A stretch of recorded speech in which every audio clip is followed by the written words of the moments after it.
குரங்கும் முதலைவும் தி மங்கி and the crocodile. ஒரு பெரிய ஆத்து நடுவே ஒரு மரத்தில் ஒரு குரங்கு வாழ்ந்தது. அந்த மரத்தில் இனிப்பான சுவையாக அந்த பழங்களை சாப்பிட்டு மகிழ்ந்தது. ஒரு நாள் அந்த ஆற்றில் ஒரு முதலை வந்து நீந்திக்கின்றது.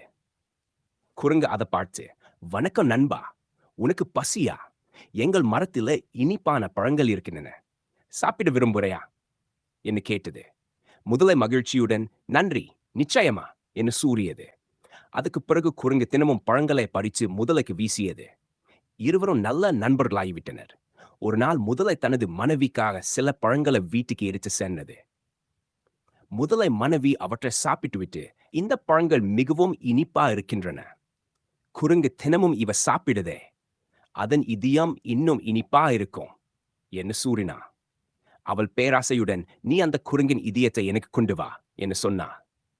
முதலை அதை கேட்டு சோகமாயிருந்தாலும் மனைவியின் வார்த்தையை கேட்டு குரங்கிடம் ஒரு திட்டம் போட முடிவெச்சது. அடுத்த நாள் முதலை குரங்கிடம், நண்பா, என் வீட்டுக்கு வா, என் மனைவியும் சந்தி, அவளோ உன்னை பார்க்க விரும்புகிறா என்னது. குரங்கு மகிழ்ச்சியுடன் ஒப்புக்கிட்டு, ஆனால் எப்படி ஆற்ற கடப்பது என்று கேட்டது. முதலை என் முது ஏறி வா என்று சொன்னது. குரங்கு அதன்படி ஏறி ஆற்ற கடக்க தொடங்கியது.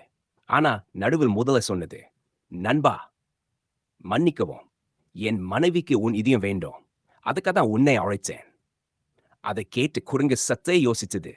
பின்னர் சிரிச்சு, ஆட, என் முன்பே சொல்லவில்லை, என் இதயம் மரத்துல தான் இருக்குது, அங்கே போனால் அதை தரலாம் என்னது.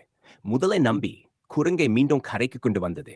குரங்கு உடனே மரத்தின் மேல் ஏறி, முட்டா முதலை, இதயம் உடலில் இல்லாமல் வேறெங்கிருந்து வரும், போய் போ என்று சொன்னது. முதலை வெட்கப்பட்டு நீரில் மூழ்கி சென்றது. குரங்கு சிரித்துக்கொண்டே மீண்டும் பழங்களை சாப்பிட்டது. பாடம் மோரல், அறிவுடன் நடந்தால் எந்த பிரச்சனையும் சமாளிக்கலாம்.